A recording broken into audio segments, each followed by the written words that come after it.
According to the World Health Organization, in 2019, 970 million people were living with mental illness, anxiety and depression being the most common.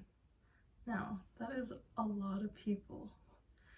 As someone who has been diagnosed with anxiety and depression at an early age, through hardships and struggles, it has taken me years to get to where I am today.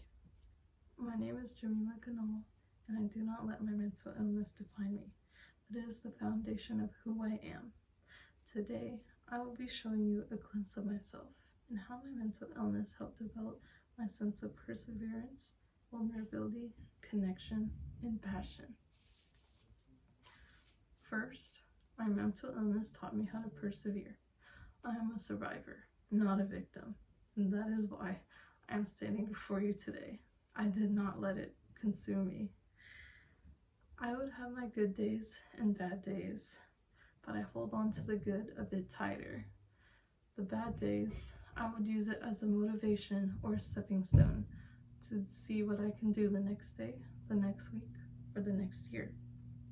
Sometimes, on days where I had my lows, I would do nothing and contemplate what I was doing with my life. On other days, I motivated myself to do one thing. It is important to note that dealing with your mental illness is not linear, and it can hop from one step to another step, depending on how you're feeling that day.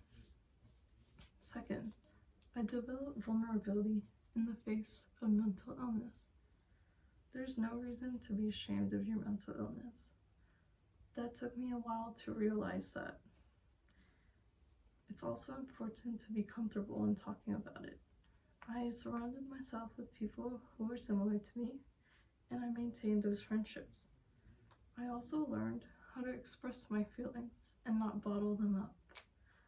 One time, I had bottled up my feelings so much that I had a mental breakdown, and everyone was concerned, but it was my fault for not letting them know how I was feeling and not checking up with my friends. That is definitely a lesson I learned that day.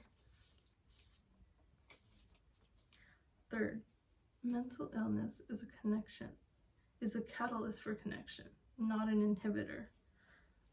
I made sure that my mental illness does not ostracize me with others. Many people are going through the same thing, especially in this economy. Life is hard, that's for sure. It is also essential to know that education can bring people together. Talking about it and being comfortable sharing your feelings can definitely bring others to learn and hopefully not shy anyone about it. I take care of my relationships and put more effort into them.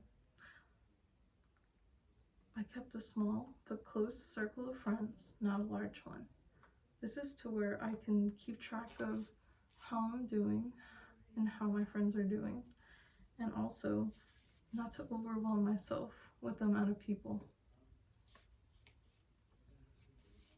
Last but not least, my experience with mental illness birthed a passion for the world around me. As someone who has been on a lot of medications, a lot of therapies, and a lot of treatments, I found that hobbies were the most important thing to cope with my mental illness. Some of my hobbies are skating, drawing, and reading, and recently I have taken up traveling as my ultimate escape. I came back from a trip from Singapore for spring break, and it was very fun. It is also my first step in my journey of traveling the world and also learning and trying new things to combat my lows.